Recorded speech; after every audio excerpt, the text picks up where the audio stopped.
Columnas políticas del jueves 30 de junio del 2022.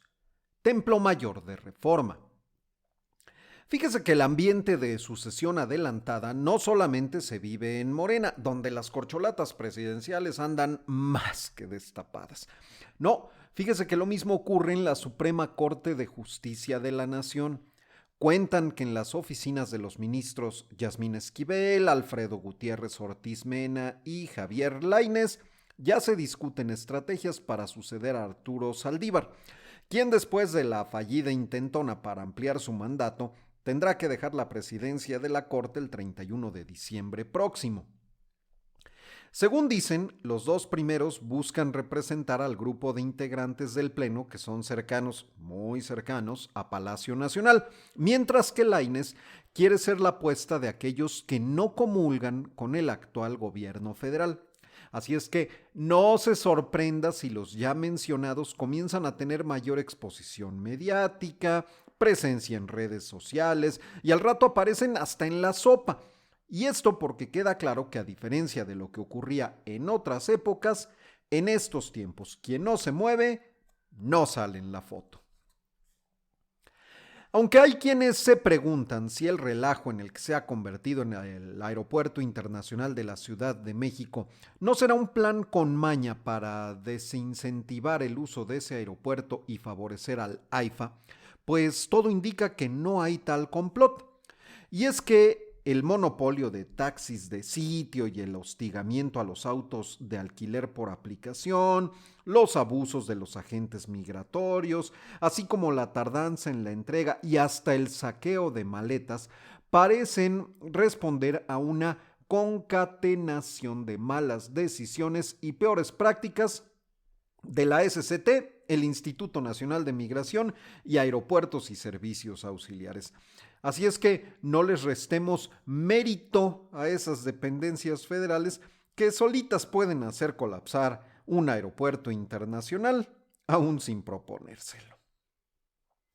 El nombramiento de César Yáñez como subsecretario de Gobernación puso en alerta a los sospechosistas, quienes elucubran si la idea es enfilarlo como titular de la CEGOP para el último tramo del sexenio. Porque tarde que temprano Adán Augusto López tendrá que dejar el cargo para buscar la candidatura presidencial de la 4T. Y es bien sabido que al cierre de sus administraciones, los presidentes de México suelen poner en puestos clave a gente de su entera confianza para que les cuiden las espaldas. Y para replays que hasta las parroquias en Jalisco paguen cuotas al crimen organizado para seguir abiertas. Ya nada más falta que las escuelas primarias tengan que pagar derecho de piso. Ah, no, eso ya sucede en Morelos y Guerrero. Confidencial del Financiero. De plano, el jefe de la bancada guinda en San Lázaro, Ignacio Mier, calificó como incompetentes y de injustificadamente imparciales a los magistrados del Tribunal Electoral.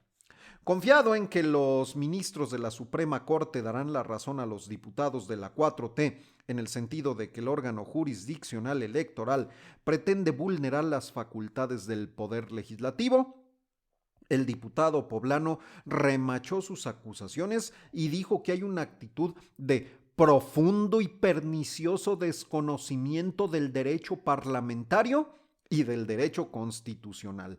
Por todo eso les anticipó que los líderes de Morena, el Verde y el PT nomás no acatarán la sentencia del Tribunal Electoral porque es ir en contra de la Constitución a la que juramos cumplir y hacer cumplir. Mucho incomodó a aliados del PRI la incongruencia de Alito Moreno al proponer armar a la gente para que se defienda de los delincuentes. No podemos, históricamente, haber planteado y estar en contra de la militarización de la Guardia Nacional y acompañar una propuesta que arme a la gente. Esto lo deslizó ayer en los pasillos del Palacio Legislativo de San Lázaro el diputado perredista Luis Espinosa. Añadió, no está en los acuerdos que Va por México ya tiene consolidados, por lo que dejó ya claro que desde la dirigencia nacional del PRD se les indicó que con esa iniciativa nomás no van.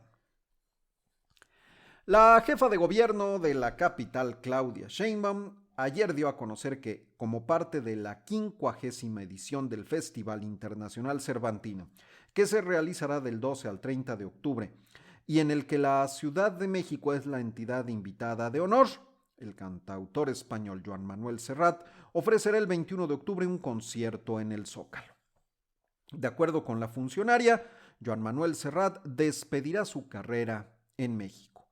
Si de fiestas y reuniones se trata, en la Ciudad de México no paramos. Y por si faltara algo, luego de muchas largas, con pretextos incluidos del gobierno federal para vacunar a menores de edad, finalmente llegó la decisión para inocular a la población infantil. Pero en algunos centros, como en el ISSSTE de Zaragoza, en la Ciudad de México, se suspendió el proceso por falta del biológico. A los padres les dijeron que si quieren vacuna, madruguen porque hay pocas dosis. Ayer bloquearon la calzada a Zaragoza. Si hoy persiste la escasez, quién sabe de qué serán capaces. Bajo reserva de El Universal. Mientras los reflectores se han centrado en los personajes de Morena que buscan la candidatura presidencial en la elección de 2024 y la de 2023 en el Estado de México, en la Ciudad de México, equipos y simpatizantes de diversos funcionarios se mueven para entrar en la categoría de corcholatas. Algunos con un mayor ritmo que otros, y es que al menos 4 morenistas, 3 mujeres y un hombre, ya se mueven.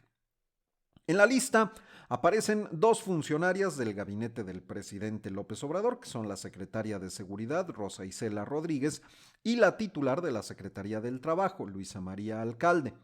En el caso de los funcionarios capitalinos está la alcaldesa de Iztapalapa, Clara Brugada, y el secretario de Gobierno, Martí Batres. A diferencia de lo que sucede en el caso de la candidatura presidencial, en la ciudad aún nadie se ha destapado, aunque de una manera u otra hacen trabajo en caso de que el destapador de corcholatas les favorezca. Nos hacen ver que en la Comisión Permanente del Congreso, la bancada de Morena lanzó una condena y críticas por la tragedia ocurrida en San Antonio, Texas, donde más de medio centenar de migrantes murieron en la caja de un tráiler. Así lo dijeron. Hay que levantar la voz y decir que esta red de delincuencia que lucra con la necesidad de los hermanos migrantes está dedicada al tráfico ilegal de migrantes. Así lo señalaron senadores y diputados oficialistas al exigir al gobierno de Estados Unidos sanciones ejemplares para los responsables. Pero hace apenas unos meses, en diciembre del 2021, otro tráiler, pero con migrantes centroamericanos, sufrió un accidente donde fallecieron una veintena de seres humanos. En ese entonces, los morenistas maniobraron para evitar hablar de corrupción en el Instituto Nacional de Migración e incluso aplazaron, casi hasta el olvido, la comparecencia de su titular, Francisco Garduño. Que no se nos olvide. Trascendió de Milenio Diario. Como se decía desde septiembre pasado y se consignó plenamente, Andrés Manuel López Obrador ya había hablado con César Yáñez sobre un cambio en su papel dentro del Gabinete Federal para este año y finalmente ayer llegó a la Subsecretaría de Gobernación. Quienes insisten en que el puesto que deja el personaje significaba una marginación, hay que recordar que esa oficina de política y gobierno la eligió él mismo cuando declinó a ser vocero presidencial. Y el líder parlamentario del PRD en la Cámara de Diputados, Luis Espinosa Cházaro, reapareció ayer presencialmente en el Palacio de San Lázaro después de 3 semanitas de vacaciones que lo llevaron hasta la cordillera del Himalaya a practicar su afición, el alpinismo. Aunque para eso tuvo que dejar encargado el escaño que la bancada priista liderada por Rubén Moreira le cedió en la Comisión Permanente del Congreso de la Unión. Y estas fueron las columnas políticas de hoy.